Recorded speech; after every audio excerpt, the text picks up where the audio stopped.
टीव्ही9 मराठीमध्ये आपल्या सगळ्यांचं स्वागत। मी निखिला। महत्त्वाची बातमी, मुंबई विद्यापीठ सिनेट निवडणुकीमध्ये 10 पैकी युवा सेनेचे 7 उमेदवार विजयी झालेत। राखीव गटातील युवा सेनेचे 5 उमेदवार विजयी झालेत। खुल्या गटातील युवा सेनेचे 2 उमेदवार विजयी झाले आहेत। आतापर्यंत सिनेट निवडणुकीमध्ये ठाकरे गटाच्या युवा सेनेचाच बोलबाला आहे।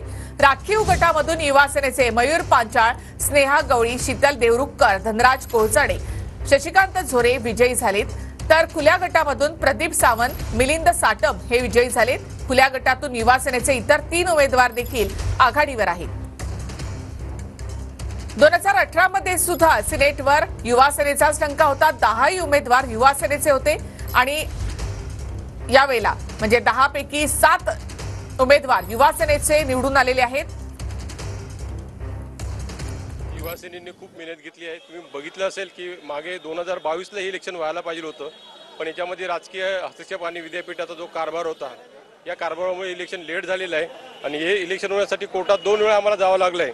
तरी आम्ही या 2 वेळा केस जिंकून आज युवा सेनेच्या सगळ्या पदाधिकाऱ्यांनी खूप मेहनत घेऊन जेवढे पदवीधर जे नोंदणी झाली होती वोटरची, त्या सगळ्यांना या इलेक्शन्समध्ये उतरवलं आणि जवळपास सगळेच उमेदवार निवडून येतील असे या अपेक्षा आहे।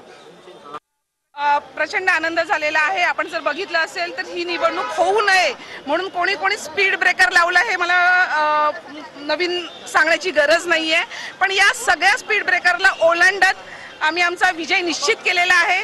युवा सेना प्रमुख सन्माननीय आदित्य साहेब ठाकरे यांच्या मार्गदर्शनाखाली आणि वरुणजी सरदेसाई यांच्या पुढाकाराने आम्ही सर्व 5 जे खालच्या गटातले सिनेट राखीव गटातले जे उमेदवार आहोत ते जिंकून आलेले आहेत। सगळ्या साइडनी आमच्यावरती दबावण्याचा प्रकार झालेला आहे। म्हणजे इलेक्शनच्या प्रोसेस पासून ती इलेक्शन थांबवण्यापर्यंत, अगदी आजचा निकाल थांबवण्यापर्यंत सुद्धा त्या लोकांनी प्रयत्न केले, पण युवा सेनेच्या पुढे त्यांचा काही टिकाव लागलेला नाहीये आणि आम्ही आमचा विजय झालेला आहे। खुल्या गट जे राखीव गट होता त्याच्यातून 5चे 5 उमेदवार आलेले आहेत। खुल्या गटाचा निकालाचं मतमोजणी सुरू आहे, काय सांगाल याबद्दल? तो सुद्धा आमच्या बाजूनेच लागणार आहे आणि यावेळेला सुद्धा 10 पैकी 10 आमचेच येणार आहेत।